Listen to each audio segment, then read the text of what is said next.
Assalamualaikum warahmatullahi wabarakatuh. Saya Muhammad Agus Musodik, dosen di Universitas Ma'arif Lampung atau dikenal juga dengan UMALA. Di UMALA, saya mengampu mata kuliah metodologi studi Islam. Mata kuliah ini memiliki relevansi dengan ijazah terakhir saya di bidang studi Islam. Pada video kali ini, saya menampilkan pembelajaran dengan materi pendekatan dalam studi Islam dan urgensi studi Islam. Oleh karena itu, tujuan dalam pembelajaran kali ini adalah yang pertama, mahasiswa mampu menganalisis seragam pendekatan dalam studi Islam. Yang kedua, mahasiswa mampu mengidentifikasi urgensi dari studi Islam. Dalam melakukan pembelajaran, saya menggunakan model pembelajaran cooperative learning dengan tipe STAD. Adapun metode yang saya gunakan adalah ceramah dan diskusi. Media yang saya gunakan adalah PowerPoint interaktif. Assalamualaikum warahmatullahi wabarakatuh. Waalaikumsalam warahmatullahi wabarakatuh. Alhamdulillahirabbil alamin wa bihi nasta'in ala umuri dunya waddin. Wassalatu wassalamu ala asyrofil anbiya wal mursalin wa ala alihi wa sahbihi ajmain. Amma ba'du. Kaifa halukum? Baik, alhamdulillah. Sudah sehat semua ya? Baik, sebelum kita melanjutkan materi kita pada mata kuliah metodologi Islam, saya mempersilahkan teman-teman untuk melakukan presensi melalui akademik masing-masing. Saya beri waktu 1 menit. Monggo, silakan.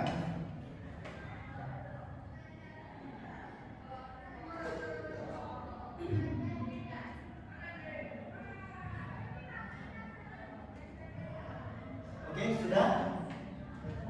Sudah semua ya? Oke, untuk agar pembelajaran kita hari ini lancar dan penuh keberkahan, mari kita melakukan pembiasaan nahdiyah yang sering sudah kita lakukan untuk membaca sholawat badan. Oleh karena itu, monggo untuk Mas Abid dapat memimpin teman-temannya untuk membaca sholawat badan.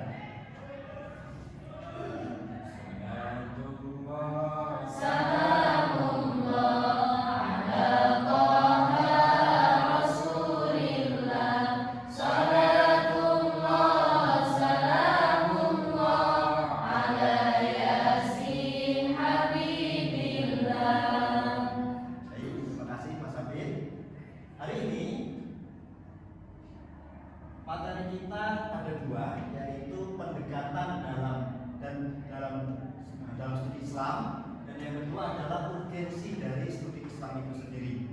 Ya, sehingga tujuan dari mata kuliah ini adalah agar teman-teman itu mampu menganalisis ragam pendekatan dalam studi Islam dan juga mampu mengidentifikasi dari urgensi studi Islam itu sendiri. Baik, sebelum kita masuk ke materi kita hari ini, saya ingin dari teman-teman untuk mereview materi kita minggu yang lalu. Monggo, siapa yang ingin? Oke, monggo, Mbak Rosi. Jadi di sini saya akan menjelaskan tentang metodologi studi Islam yang telah diajarkan minggu lalu, yaitu upaya membahas agama Islam secara mendalam dengan cara sistematis dan dengan kaidah Islam sehingga kita bisa gunakan dalam kehidupan sehari-hari. Oke, baik, terima kasih Mbak Rosi. Jadi studi Islam adalah upaya kita untuk melakukan kajian Islam secara mendalam, secara sistematis gitu ya, sesuai dengan kaidah metodologi keilmuan yang sesuai dan objektif gitu ya. Jadi objek penelitiannya adalah Islam. Kita meneliti Islam secara mendalam. Nah, sekarang siapa yang mungkin ingin menjelaskan Islam seperti apa yang kita kaji? Monggo dari teman-teman. Oke, Mbak Ratus. Objek studi Islam yang kita kaji itu dari segi ajarannya, sejarahnya, dan praktek pelaksanaannya. Oke, baik. Jadi dapat kita simpulkan bahwa yang dikaji di dalam studi Islam itu adalah ajarannya, gitu ya. Jadi ajaran itu tentu berasal dari Al-Quran dan hadis. Selain ajarannya, kita juga melihat bagaimana ajaran itu dipraktekkan. Karena apa? Karena praktek dari ajaran Islam itu dari tempat ke tempat, dari masa ke masa itu terus dinamis berkembang. Antara satu tempat dan tempat lain itu ternyata memiliki ciri khas Islam, praktek keislaman. Jadi jangan heran kalau misalnya di Indonesia itu ada istilah Islam Nusantara. Di Islam yang itu dipraktekkan di Indonesia tentu ada perbedaan dengan Islam yang diajarkan di Arab Saudi misalnya, atau di luar di Eropa misalnya, dan lain sebagainya. Baik, hari ini coba kita fokus pada dua materi ini, yaitu pendekatan dalam studi Islam dan yang kedua adalah urgensi. Di sini mungkin kita bisa lihat apa itu pendekatan dalam studi Islam. Pendekatan dalam studi Islam adalah sebuah perspektif, gitu ya, sudut pandang yang digunakan untuk memperlakukan objek penelitian. Ya, objeknya apa? Ya, tadi yang sudah kita bahas, objeknya adalah Islam itu sendiri dari segi ajaran dan prakteknya. Ya, jadi perspektif sudut pandang apa yang kita gunakan untuk meneliti Islam? Coba kita lihat ini gambar setelahnya. Baik, untuk mempermudah kita dalam memahami apa itu pendekatan dalam studi Islam, mari kita lihat gambar berikut ini. Ya, di sini ada buah mangga. Ya. Kira-kira kalau teman-teman melihat buah mangga misalnya, itu apa yang ada di dalam pikiran teman-teman? Jus. Bisa jadi jus itu ya. Ya. Yang lain mungkin apa selain jus? Jadi apa? Ya, ada rujak, ada petis, dan lain sebagainya. Jadi kita bayangkan bahwa buah mangga ini itu adalah Islam itu sendiri, objek yang mau kita perlakukan, gitu ya. Nah, ketika kita melihat Islam, ya kita bisa melihat dari sudut pandang ajarannya. Ya, kita bisa melihat dari sudut pandang praktek keagamaannya. Kan seperti itu. Ya sama. Ketika kita melihat buah mangga, kita bisa melihat buah mangga ini dari perspektif makanan. Dari makanan itu kita bisa membuat mangga itu menjadi petis, gitu ya, rujak dan lain sebagainya. Mangga itu juga itu bisa dilihat dari kacamata dari perspektif minuman. Kalau kita perspektifnya minuman, maka mangga itu yang menjadi jus itu. Jadi es krim, bahkan ada yang membuat mangga itu menjadi es krim gitu. Nah, lalu apa bedanya dengan metode? Nah, metode itu adalah langkah konkret untuk menjadikan mangga menjadi jus, menjadi rujak dan sebagainya. Ya, Islam itu sama. Islam misalnya, saya ambil contoh, Islam dilihat dari ajarannya, gitu ya. Maka kita akan memandang Islam dari aspek Al-Quran dan hadisnya. Nah, kita ingin menganalisis ayat-ayat di dalam Al-Quran, maka kita butuh yang namanya metode tafsir, metode interpretasi menafsirkan ayat-ayat Al-Quran. Nah, kita butuh metode misalnya punya Fazlur Rahman dan lain sebagainya. Jadi itu ya, mungkin sudah jelas ya apa itu pendekatan ya? Oke, baik. Saya ingin lanjut pada macam-macam pendekatan dalam studi Islam. Di sini ada beberapa pendekatan yang saya tampilkan, tapi mungkin saya akan menjelaskan beberapa. Misalnya pendekatan teologis. Ya. Ternyata Islam itu bisa dilihat dari aspek teologis, yaitu tentang Tuhan.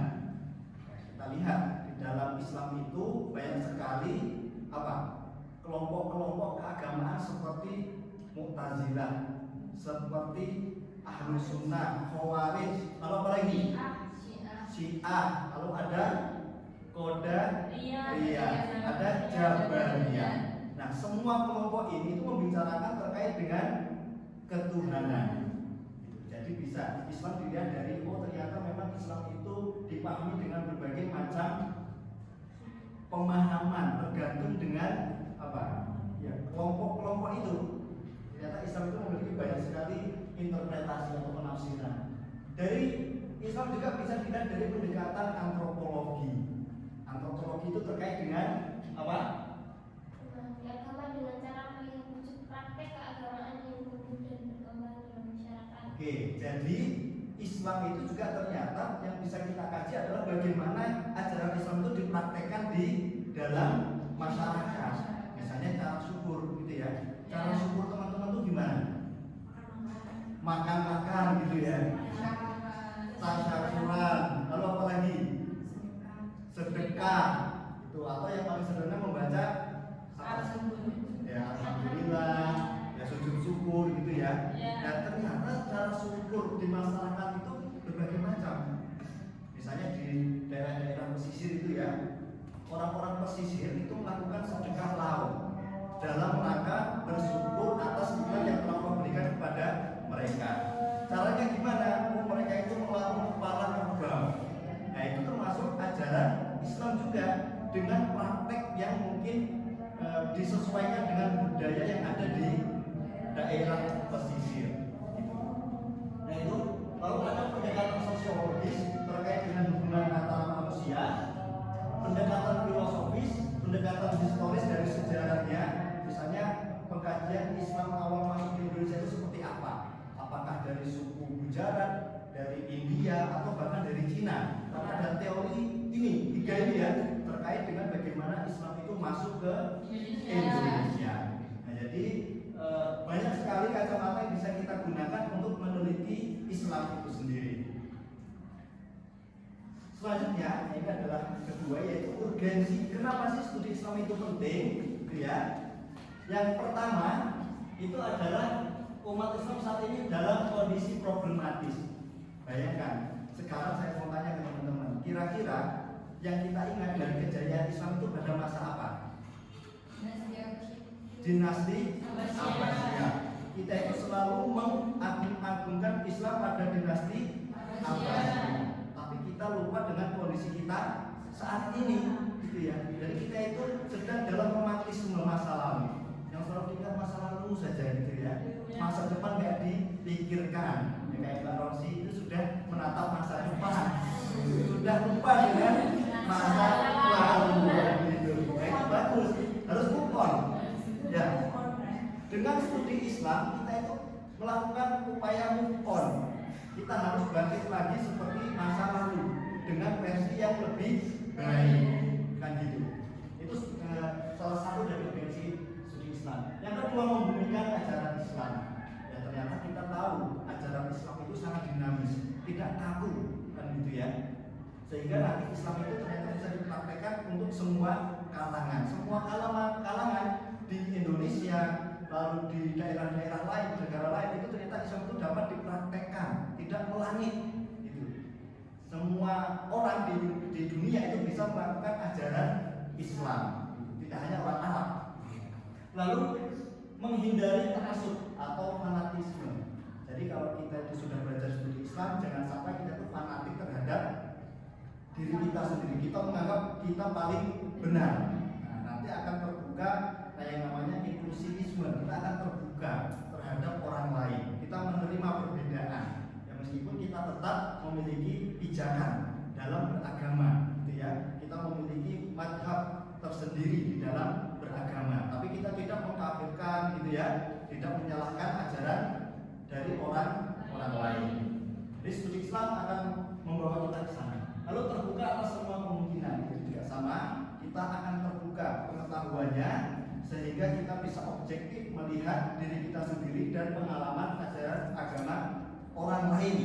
Atau misalnya ya antara NU dan Muhammadiyah, kita akan semakin terbuka. Mengapa orang Muhammadiyah misalnya tidak kunut? Mengapa kita sebagai warga itu melakukan kunut pada waktu sholat subuh? Ya itu kita akan terbuka. Oh ternyata masing-masing itu memiliki alasan tersendiri.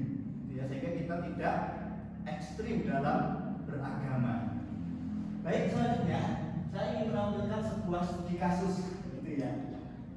Jadi di sini ini terjadi suguhan di masyarakat. Ada orang jualan obat habatus sauda atau jintan hitam itu.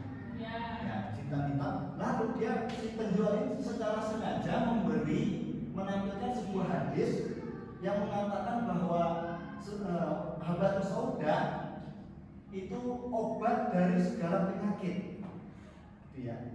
Nah, padahal hadis ini disampaikan ketika Nabi masih hidup. Kira-kira, misalnya, apa yang akan terjadi jika orang saat ini itu memahami hadis ini dengan apa adanya? Mungkin ada yang mau berpendapat di sini? Oh iya. Oh iya. Oh enggak, Mbak aja. Saya itu bahaya bagi manusia zaman sekarang ini. Iya. Karena kalau dimaknai secara tekstual atau apa adanya, istilah tersebut ketika